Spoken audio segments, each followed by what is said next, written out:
تاب کے در رہے تیرگی می روی بہر توبہ درائے شباب غوی تاب کے در رہے تیرگی می روی بہر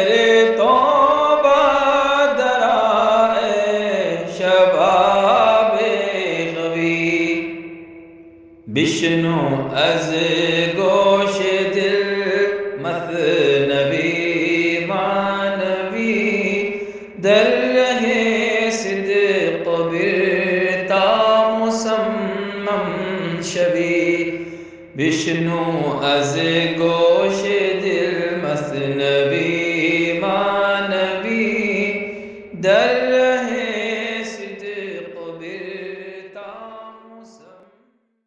بسم اللہ الرحمن الرحیم الحمدللہ رب العالمین والصلاة والسلام علی سیدنا و مولانا محمد مصباح المقربین وعلی آلہ و اصحابہ اجمعین اما بعد۔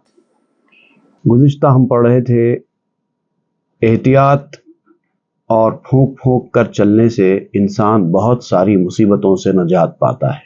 تعلیم بھی یہی ہے کہ قدم قدم پر سوچ سوچ کر چلو تاکہ کسی ایسی مصیبت میں نہ پھنس جاؤ جو آگے ہمارے لیے مصیبت کا سامان بن سکے۔ ٹائم بینگ جو ہم کو سہولتیں ملتی ہیں ان سہولتوں کی لالچ میں آ کر آگے کا نقصان کر لیتے ہیں۔ اسی لیے سمجھداری کا تقاضا یہ ہوتا ہے کہ آج کو چھوڑو، آگے کی اچھائی پر نظر کرو۔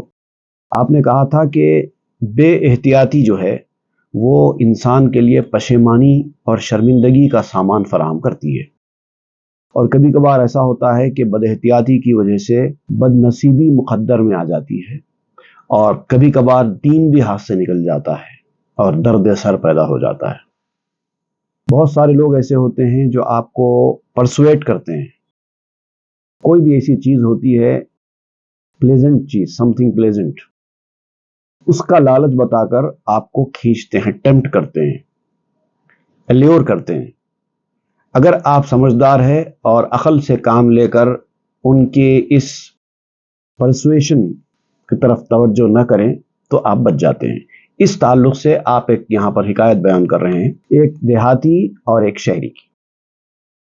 اے برادر بود اندر مامزا شہری با روستائی آشنا۔ اے بھائی، گزشتہ کے زمانے میں کچھ وقت پہلے کی بات ہے کہ ایک شہری اور ایک دیہاتی، ایک گاؤں والے اور ایک شہری آدمی، دونوں کے درمیان دوستی ہو گئی، ملاقات ہو گئی۔ روستائی چوں سوئے شہر آمدے خرگا اندر کوئے آن شہری زدے۔ وہ گاؤں والا جب شہر میں آتا تو کسی کام سے جب بھی آتا تو اسی شہری دوست کے گھر میں مقیم ہوتا تھا، وہیں پر قیام کرتا تھا۔ دو مہو سہ ماہ مہمانش بودے بر دکانے او و بر خانش بودے۔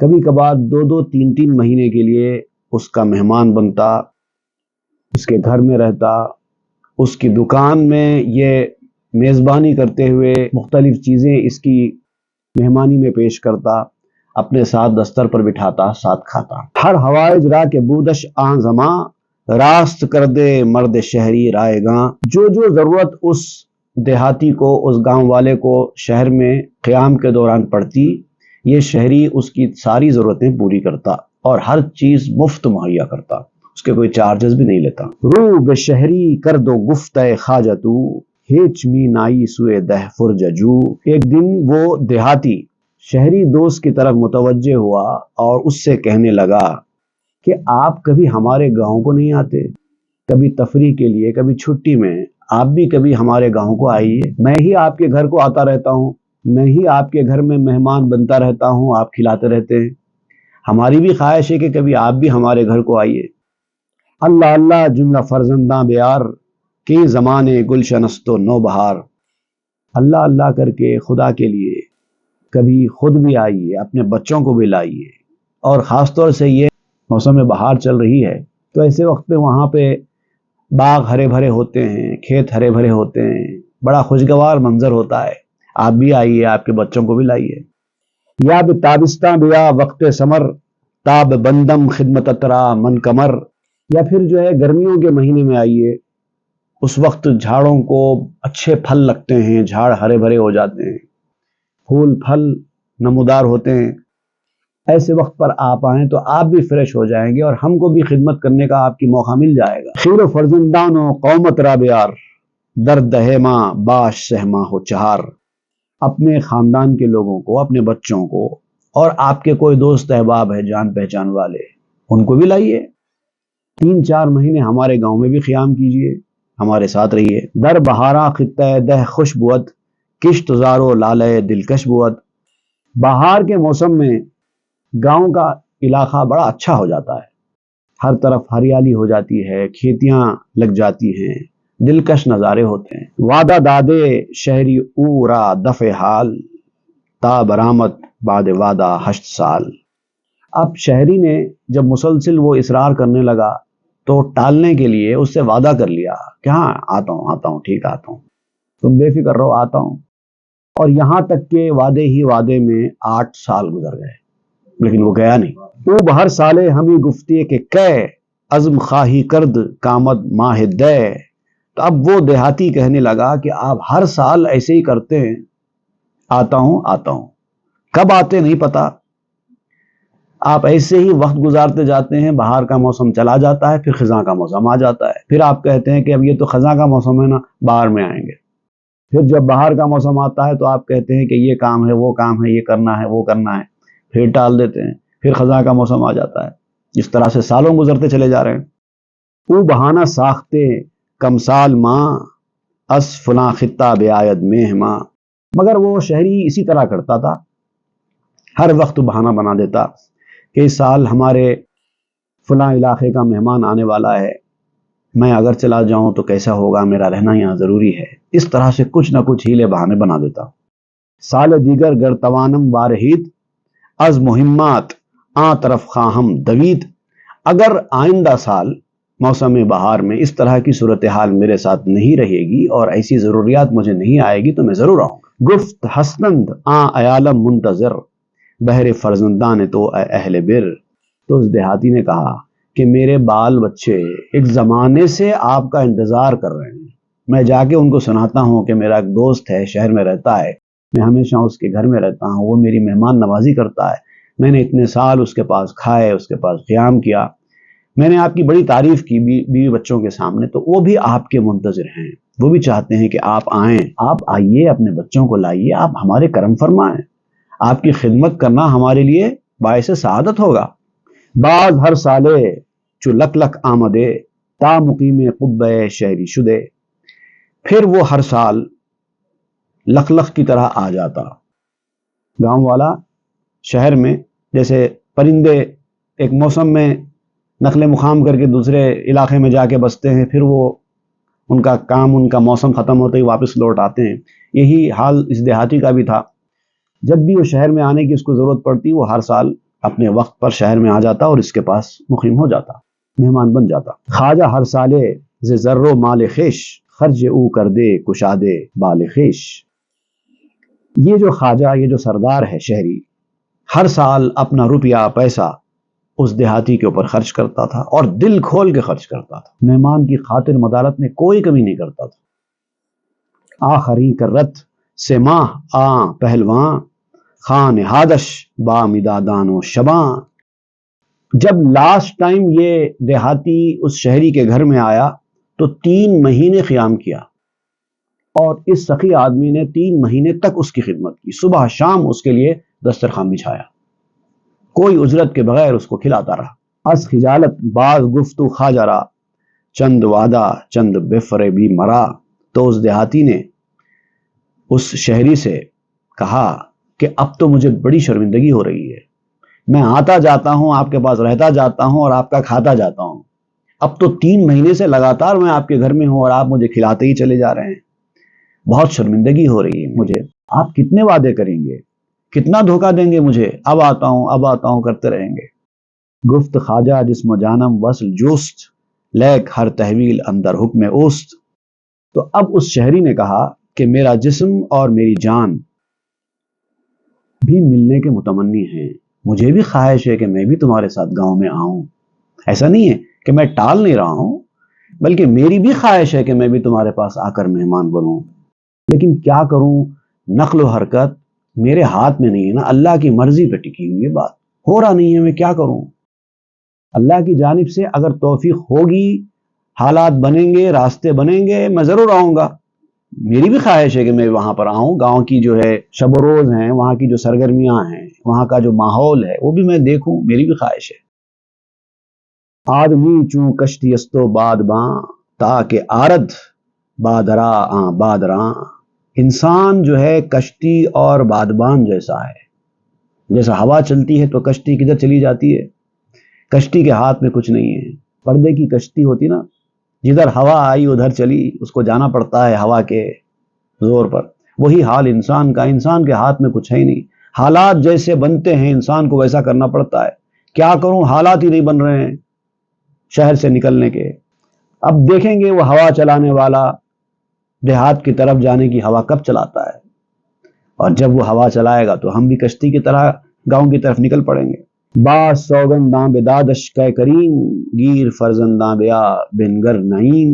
تو اس گاؤں کے آدمی نے اس شہری کو پھر سے قسم دی، آپ قسم کھائیے آپ میرے پاس آئیں گے، اپنی اولاد کو لائیں گے، آئیے گاؤں کے ماحول کے مزے کیجیے۔ دست او بگرفت سہ کر رب عہد، کل اللہ زود آ بن مائی جہد۔ 3 مرتبہ عہد لینے کے لیے اس نے شہری کا ہاتھ پکڑا، میرے ہاتھ میں ہاتھ دے کے وعدہ کیجئے کہ آپ آئیں گے، خدا کے لیے آئیے، آپ کوشش تو کیجئے، آپ آنے کی آپ کوشش ہی نہیں کر رہے ہیں آنے کے لیے۔ بعد 10 سالو بہر سال چنی، لا بہاؤ وعدہائے شکری۔ 10 سال کا عرصہ اسی میں گزر گیا، اور ہر سال اسی طرح کی خوشامدیں اور اسی طرح کے وعدے، ادھر سے خوشامدیں ہوتی جاتی کہ آپ آئیے آئیے آئیے، ادھر سے وعدے ہوتے جاتے کہ آتا ہوں آتا ہوں آتا ہوں۔ اسی میں مکمل 10 سال کا عرصہ گزر گیا۔ کودکانے خواجہ گفتن دے پدر، ماں ہو ابرو سایہ ہم دارت سفر۔ تو اس شہری آدمی کے بچوں نے اپنے باپ سے کہا کہ اے ہمارے والد، دنیا میں چاند، ابر، سایہ سب کے سب سفر کرتے ہیں، دنیا میں ہر چیز سفر میں ہے، اور سفر کا طریقہ کار بھی ہے، انسان ایک مقام سے دوسرے مقام پر جائے تو ذرا فریش بھی ہوتا ہے۔ وہ آپ کو اتنے سالوں سے اصرار کر رہے ہیں، آپ جاتے کیوں نہیں ہیں؟ ان کی اس خواہش کو سنتے کیوں نہیں ہیں؟ حق کہا بروے تو ثابت کر دے، رنجہا درکار او بز بردے۔ آپ نے تو اس گاؤں والے کے اوپر اپنے حقوق قائم کر دیے ہیں، اتنا آپ نے ان کی مہمان نوازی کی ہے کہ اب آپ کا حق بن گیا ہے کہ آپ بھی ان کے پاس جائیں اور ان کے مہمان بنیں۔ آپ نے اس کے لیے بہت سی تکلیفیں اٹھائی ہیں، اب وہ خواہش کر رہا ہے تو آپ کیوں نہیں جا کے ان کے مہمان بن جاتے؟ او ہمیں خواہت کے باز حق آں، وا گزارت چو شوی تو مہمان۔ اور وہ آدمی جو آپ کا مہمان اتنے عرصے تک بنا ہے، وہ خود چاہتا ہے کہ وہ اپنا حق آپ کے اوپر سے اتارے، کیونکہ وہ آپ کے احسان تلے دبا ہوا ہے، تو وہ چاہتا ہے کہ کچھ احسان آپ کا وہ اتارے۔ جب آپ اس کے مہمان ہوں گے تب وہ خدمت کر کے اس کا حق ادا کرے گا، مہمان نوازی کا۔ بس وصیت کرد مارا او نہاں، کہ کشید شوی دہ لابا کنا۔ اور وہ دیہاتی نے جب آپ سے اس نے بہت اصرار کیا، جب آپ نے اس کی بات کو مانا نہیں اور مسلسل ٹالتے رہے، تو اس نے ہم کو پکڑا اور ہم سے کہا کہ آپ اپنے والد کو اصرار کیجئے، منائیے، اور منا کر کچھ بھی کر کے ان کو گاؤں کھینچ کر لائیے۔ اب ہماری بات تو وہ نہیں سن رہے ہیں، آپ ان کی اولاد ہے، ہو سکتا ہے آپ اگر اصرار کریں گے تو آپ کی بات وہ مان لیں، تو لہٰذا آپ اپنے والد صاحب کو اصرار کر کے گاؤں لائیے۔ گفت حقست ای ولے اے سیب وے، اتقی من شر من احسنت الیہ۔ تو اس شہری آدمی نے کہا ٹھیک ہے، تم جو بول رہے ہو وہ بات ٹھیک ہے، لیکن اے سیبوے، سیبوے نام کا ایک ماہر نحو تھا، بہت عقل مند انسان ہوتا تھا۔ تو طریقہ کار یہ ہے کہ جب کسی کو اے عقل مند انسان کی طرح یاد کرتے ہیں تو اس طرح سے کہتے ہیں، اے میرے سیبوے، اے عقل مند، ذرا سن لے حقیقت کیا ہے یہ بھی سن لے. اتقی من شر من احسنت الیہ. عربی زبان میں کہا جاتا ہے کہ جس پر تو نے احسان کیا ہے اس آدمی کے شر سے بچو. جب آپ کسی پر احسان کرتے ہیں، کسی کے ساتھ بھلائی کرتے ہیں، تو جواب مت لو، اس کا واپس احسان مت لو، یہ تمہارے لیے شر ثابت ہو جائے گا. ایسے آدمی سے پھر بھی خدمت لے لو جن کے اوپر آپ نے احسان نہیں کیا ہے. جن پر آپ نے احسان کیا ہے ان سے خدمت مت لو، کیونکہ وہ شر ثابت ہوگا تمہارے لیے. اسی لیے میں ٹال رہا ہوں کہ ایسا نہیں ہے کہ مجھے جانے کی خواہش نہیں ہے، لیکن میں اس آدمی کے پاس تو مہمان نہیں بن سکتا، اور میں اس کو سیدھا سیدھا ٹال بھی نہیں سکتا، کیونکہ پھر وہ میرا مہمان نہیں بنے گا. دوستی تخمے دمے آخر بود، ترسمز وحشت کے آن فاسد شود. اصل میں کیا ہے، دوستی آخری وقت کا بیج ہوتی ہے. محبت آخری وقت کا بیج ہوتی ہے. جب آپ کسی سے محبت کرتے ہیں، کسی سے دوستی رکھتے ہیں، تو آخری وقت کے لیے اس کو اٹھا کر رکھو، برابر برابر مت کر دو. آپ نے ان کے ساتھ احسان کیا، انہوں نے آپ کے ساتھ احسان کیا، معاملہ ختم ہو جائے گا، برابر برابر ہو جائے گا، بچے گا کچھ نہیں. سمجھدار آدمی وہ ہے جو کسی پر احسان کرے تو اس احسان کے بدلے کو آخری وقت کے لیے اٹھا کے رکھے. Love is the seed of the last breath کہا جاتا ہے. اس وقت کے لیے اٹھا کے رکھو. اللہ کے نیک بندوں کا طریقہ بھی یہی ہے کہ اللہ واسطے جب وہ کسی سے کچھ کرتے ہیں تو بدلہ نہیں لیتے. وہ کہتے ہیں کہ اگر میں نے تم سے اس کا اجر لے لیا تو اللہ تعالیٰ کے پاس کہاں ملے گا اجر؟ اللہ تعالیٰ کہے گا تم نے کیا، اس نے کیا، حساب برابر ہو گیا. اب اگر میں نے کچھ اچھا کیا ہے تمہارے ساتھ اور تم نے اس کا بدلہ میرے ساتھ نہیں کیا تو میں اللہ تعالیٰ کے پاس اس کا بدلہ مانگ سکتا ہوں، اور اللہ تعالیٰ جو دے گا اس کے سامنے تم کیا دے سکتے ہو؟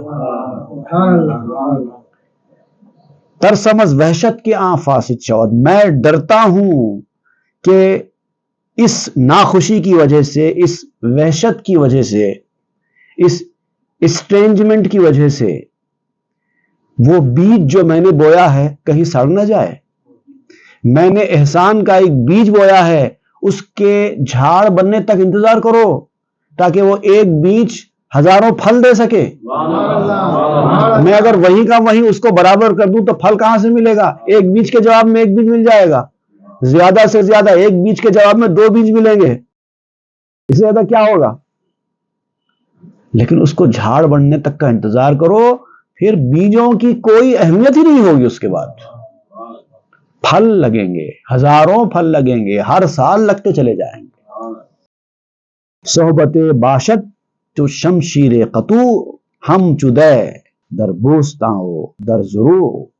یہ جو میل ملاپ، یہ جو دوستی، یہ جو آپس کا جو صحبت ہے ایک دوسرے کے ساتھ رہنے کی، یہ ڈسٹرکٹیو سورڈ کی طرح ہوتی ہے، کاٹنے والی تلوار کی طرح ہوتی ہے. اس سے احتیاط کے ساتھ رہنا پڑتا ہے. جب آپ کے پاس تیز تلوار ہاتھ میں ہو تو اس کو اسی وقت استعمال کرو جبکہ اس کی شدت کے ساتھ ضرورت ہے، اور وہ بھی احتیاط کے ساتھ. اگر آپ نے ذرا برابر بھی بد احتیاطی کی تو آپ ہی کا ہاتھ کٹ جائے گا.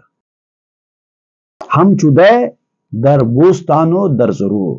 جیسا کہ دسمبر کا مہینہ ہے، باغوں اور کھیتوں کے لیے اچھا نہیں ہوتا، دے کہتے ہیں دسمبر کو. صحبت باشد چو فصل نو بہار، زو عمارت ہاو دخلے بے شمار. میل ملاپ جو ہے نا، دوستی، آپسی کمپنی، وہ مختلف قسم کی ہوتی ہے. ایک ایسی ہوتی ہے جو تیز تلوار کی طرح ہوتی ہے، اور دوسری فصل نوبہار کی طرح ہوتی ہے، بہار کے موسم کی طرح ہوتی ہے، جس سے آبادیاں بھی خوشگوار ہوتی ہیں اور بے شمار آمدنی کا سامان بھی بنتا ہے. تو پہلے آپ کو یہ دیکھنا چاہیے کہ جس کی صحبت آپ اختیار کر رہے ہیں، جس سے دوستی آپ کر رہے ہیں، وہ شمشیر قطو ہے، ڈسٹرکٹیو سورڈ کی طرح ہے، یا پھر اسپرنگ سیزن کی طرح ہے. یہ پہلے دیکھو.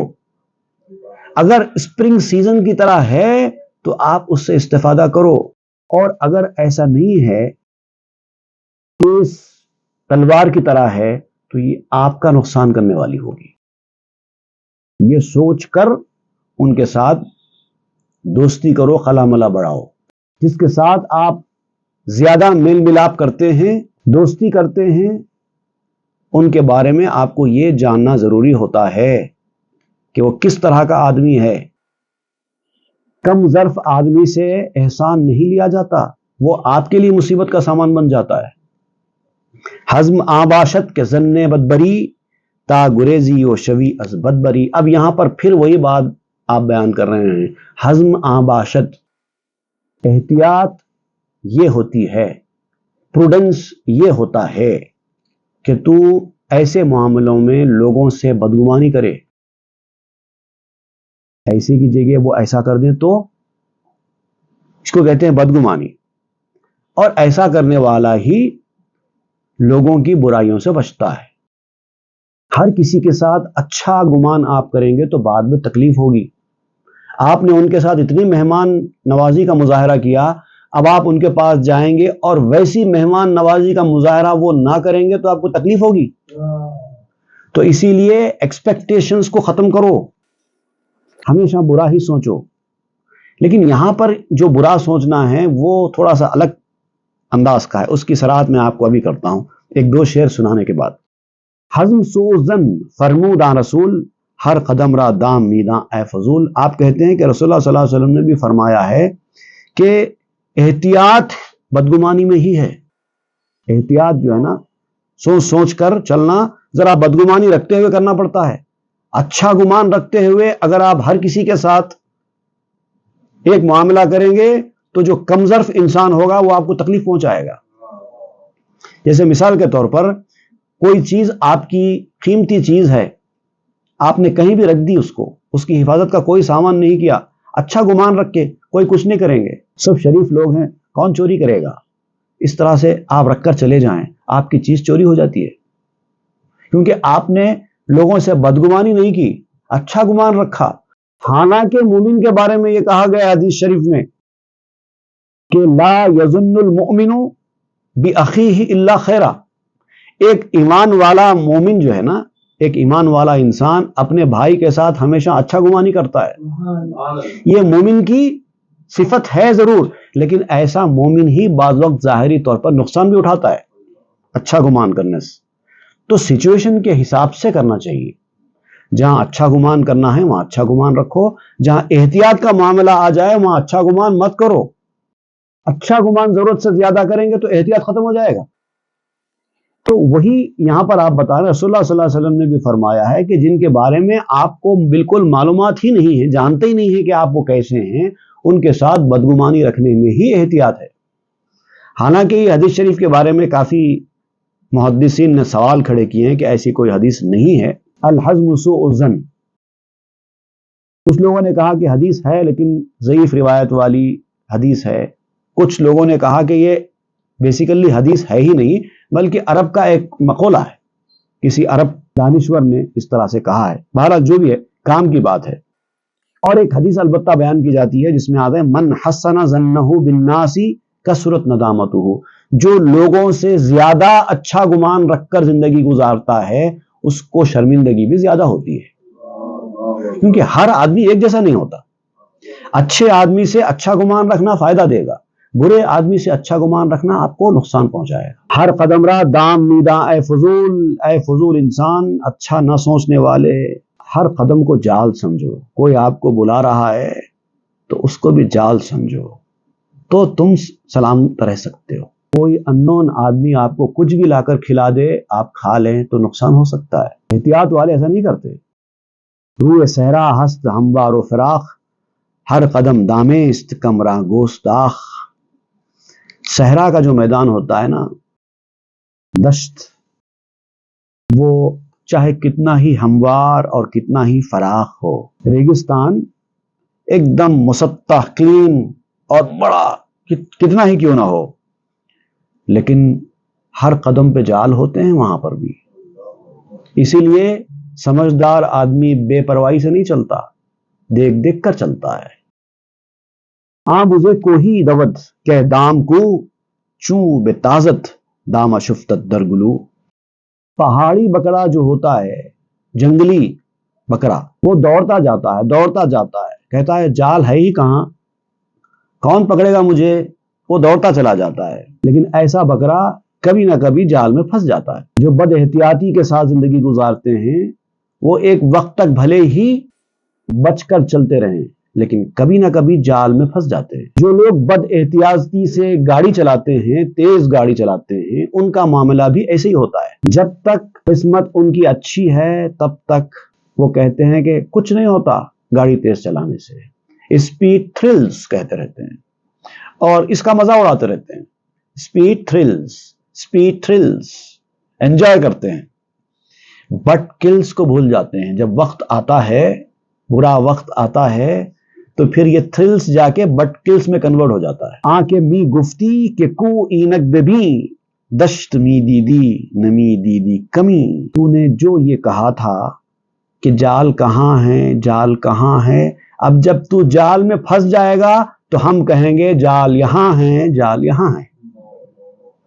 کیونکہ تو نے جنگل کو تو دیکھا لیکن گھات کو نہیں دیکھا. بے کمینو دام و سیاد اے عیار دمبا کے باشد میانے کشت زار. اے چالاک انسان، یہ جو چھپا ہوا گھات ہوتا نا اور یہ جال جو تیرے راستے میں بچھا ہوا ہے، اس کے بغیر کوئی دمبا بھی جنگل میں گرفتار ہوتا ہی نہیں ہے. جنگل میں سے کسی دمبے کو جب پکڑتے ہیں تو اسی طریقے سے پکڑتے ہیں، چھپ کر بیٹھ کے دیکھتے رہتے ہیں، تیر چلاتے ہیں اور ایک جگہ اس کے راستے میں جال بچھا کے رکھتے ہیں.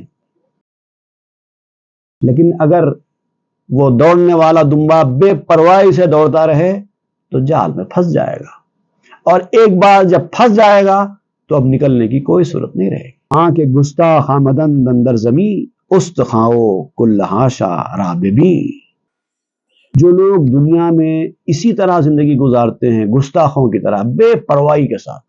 گستاخ کہتے ہیں ایسی چیز جو بالکل کسی چیز کی پرواہ کرے بغیر آگے بڑھے، کسی کا خیال نہ کرے، کچھ نہ کرے، بس بولتے چلے جائے، بھاگتے چلے جائے، کسی چیز کی پرواہ نہیں، ان کو کہتے ہیں گستاخ. شاعری میں بھی زلفوں کو بھی گستاخ کہا جاتا ہے. محبوب کی ایسی زلفیں جو منہ پر آ جاتی ہیں اس کو کہتے ہیں زلف گستاخ. منہ پر نہیں آنا چاہیے نا، زلفوں کو تو پیچھے رہنا چاہیے، لیکن وہ منہ پہ آتی ہیں اس لیے اس کو زلف گستاخ کہتے ہیں. تو جو لوگ اس دنیا میں اس طرح کی گستاخ زندگی گزارتے ہیں، جا کر دیکھو ان کی ہڈیاں، ان کے جبڑے زمین کے اندر اس وقت کیا کر رہے ہیں. دنیا میں تو بڑا گستاخ جی رہے تھے، بے پرواہی کے ساتھ، اکڑ کے ساتھ جی رہے تھے. آج کہاں ہیں، کیا حالت ہے ان کی، ذرا جا کے قبرستان میں دیکھو. چوں بے گورستان روی اے مرتضی استخاشاں راب پرس از ما مزا. ذرا قبرستان جاؤ، جا کے اے میرے پسندیدہ آدمی جا کے دیکھو ان کی ہڈیوں کی کیا حالت ہوئی ہے اور ان کے گزشتہ کے واقعات کیا تھے، کیسا گزاری تھی انہوں نے زندگی، کتنے کر و فر کے ساتھ زندگی گزاری تھی. آج کہاں ہے ان کا کر و فر. این کسرا و انوشروان این الاسکندر. بڑے بڑے بادشاہ گزرے ہیں، کہاں ہیں. بظاہر بینی عام مستان زور چون فرو رفتند در چاہے غرور. تاکہ تم بھی اپنی آنکھوں سے کھلے طور پر دیکھ سکو کہ ایک دور میں وہ اپنی طاقت سے مست تھے، طاقت کے نشے میں بدمست تھے، آج وہ دھوکے کے کنویں میں کس طرح سے گرے ہوئے ہیں. جا کے دیکھو. احتیاط نہیں کی انہوں نے، بد احتیاطی سے زندگی گزاری. کیا کرنا ہے، کیا نہیں کرنا ہے، کیا ذمہ داری ہے، کیا نہیں ہے، کیا کھانا ہے، کیا نہیں کھانا ہے، کیا پینا ہے، کیا نہیں پینا ہے، کچھ پرواہ نہیں کی، بد احتیاطی کے ساتھ پوری زندگی گزاری. آج کیا ہوا ان کا. چشم اگر داری تو کورا نہمیا ور نداری چشم دستاور اسا. آپ کہتے ہیں کہ اگر تجھے دیکھنے والی آنکھیں ہیں تو دیکھ، اندھا مت بن. اندھا بن کر مت آ، اپنی آنکھوں کو کھول اور دیکھ اور سمجھ. اور اگر آنکھیں نہیں ہیں، دیکھ نہیں سکتا، تو پھر دوسرا راستہ یہ ہے کہ ہاتھ میں لکڑی لے کر چل تاکہ تو گر نہ سکے. اندھا آدمی بغیر لکڑی کے چلے گا تو کہیں نہ کہیں گر جائے گا پوری طریقے سے. احتیاط کا تقاضا یہ ہے کہ تو ہاتھ میں لکڑی رکھ. عصائے ہضم و استدلال را چون داری دیدمی کن پیشوا. اور اگر یہ استدلال اور احتیاط کی لاٹھی تیرے پاس موجود نہیں ہے، تو لاٹھی ہاتھ میں لے کر نہیں چل سکتا، تو پھر کسی آنکھ والے کو اپنا پیشوا بنا کے اس کا ہاتھ پکڑ کے چل رہا. دو ہی راستے ہیں. ایک تو یہ کہ یا تو آپ آنکھیں کھول کر اپنی بینائی سے دیکھ کر چلو، دوسرا یہ کہ ہاتھ میں لکڑی لے کر چلو تاکہ لکڑی سے اس طرح سے دیکھتے ہوئے آگے بڑھ سکو. لیکن اس سے اچھا طریقہ یہ ہے کہ لکڑی بھی نہیں ہے تو کسی آنکھ والے آدمی کا ہاتھ پکڑ لو، اس کو اپنا پیشوا بنا لو، اس کو اپنا گائیڈ بنا لو، اس کو اپنا مینٹر بنا لو، اور پھر اس کے ساتھ ساتھ چلو. در عصائے ہضم و استدلال نیست، بے عصاکش در سرے ہر راہ مایست. اگر پختہ کاری کا، عزم کا اور استدلال کا عصا تمہارے پاس نہیں ہے تو لاٹھی پکڑنے والے کے بغیر ہر راستے پر کھڑا مت ہو. اگر تم کو ہدایت دینے والا، تمہاری رہنمائی کرنے والا موجود ہے تو اس سے جا کر پوچھو کہ اس دیہاتی کے گھر کو جاؤں یا نہ جاؤں. نہیں تو پھر احتیاط کرو، مت جاؤ. ہر راستے پر جا کر کھڑے مت ہو جاؤ. وہ بینائی والوں کا کام ہے. سرے راہ ٹریفک کے ایریا میں بیچ سڑک پر جا کر اندھا اگر کھڑا ہو جائے تو کسی بھی گاڑی سے ٹکر ہو سکتی ہے، نہیں کھڑے ہوتے. گام زانسا نہ کہ نابینا نہد تاکہ پائے سنگ و اس چہوار حد. پاؤں اس طرح رکھو دنیا میں جس طرح کے اندھے رکھتے ہیں. پھونک پھونک کر چلنا زندگی کے رستوں پر، ہر قدم نیا ہوگا احمد امتحان اپنا. جیسے اندھے پاؤں رکھتے نا، ویسے پاؤں رکھ کر چلو، بے پرواہی سے مت چلو تاکہ تمہارا پاؤں پتھر اور کنویں سے محفوظ رہ سکے. کور لرزاؤ بے ترسو احتیاط، می نہت پا تا نیفتد در خوبات. اندھا لرزتے ہوئے ڈر سے، احتیاط سے پاؤں رکھتا ہے تاکہ کوئی غلطی میں نہ پڑ سکے. تم کو بھی وہی طریقہ اختیار کرنا چاہیے. اے جدود جستہ در نارے شدے، لقمہ جستے لقمہ مارے شدے. جو شخص دھوئیں سے ڈر کر بھاگے وہ آگ میں جا گرے. ایک طرف دھواں ہے، ایک طرف آگ ہے. اگر تم دھوئیں سے ڈر کر بھاگو گے تو آگ میں جا کے گرو گے. لقمہ ڈھونڈا، لقمے کے پیچھے گیا، نوالے کے پیچھے گیا اور سانپ کا لقمہ بن گیا. دنیا والے آپ کو جو ہڈی ڈالتے ہیں نا، وہ اپنے مقصد کے تحت ہوتا ہے ان کا کام. وہ کسی خاص ان کے فائدے کے لیے لقمہ ڈالتے ہیں. اگر آپ اس لقمے کے جال میں پھنس گئے تو آپ کا کام ہو جاتا. اس لیے سوچ سمجھ کر کسی سے خدمت لو، سوچ سمجھ کر کسی سے دوستی خلا ملا بڑھاؤ. اس معاملے میں احتیاط ضروری ہے.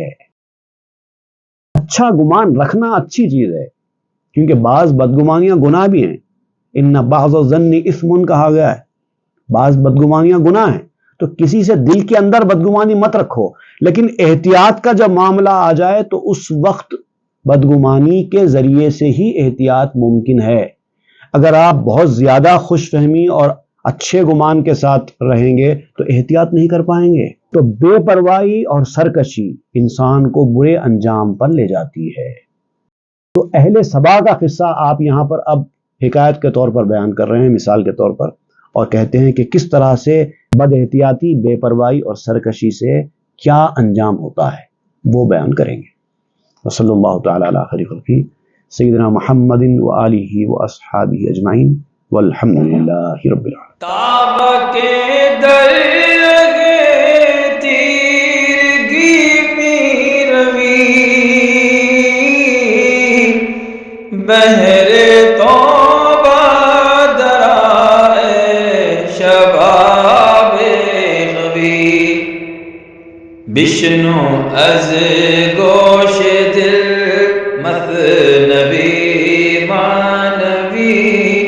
در رہے صدق برتا مصمم شوی بشنو از گوش دل مثنوی مانوی در